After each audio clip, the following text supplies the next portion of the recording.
IPO भर्नेहरूका लागि आयो फेरि खुसीको खबर। एउटा होइन दुईवटा कम्पनीले पाए आइपिओ निष्कासनको अनुमति। फर्स्टमा रहेको छ Beni hydro power project limited. Beni hydro power project लिमिटेडले माघ 29 गते धितोपत्र बोर्डबाट आइपिओ निष्कासनको अनुमति पाएको हो। कम्पनीले कुल 20 करोड 80 लाख रुपियाँ बराबरको 20,80,000 किता आइपिओ निष्कासनको अनुमति पाएको छ।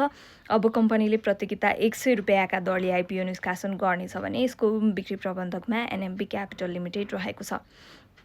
त्यसै गरेर सेकेन्डमा रहेको छ Taksar Pikhuwakhola hydro power limited.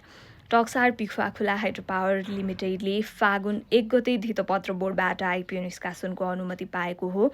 कम्पनीले कुल 42 करोड 30 लाख रुपियाँ बराबरको 42,30,668 किता आइपिओ निष्कासनको अनुमति पाएको छ।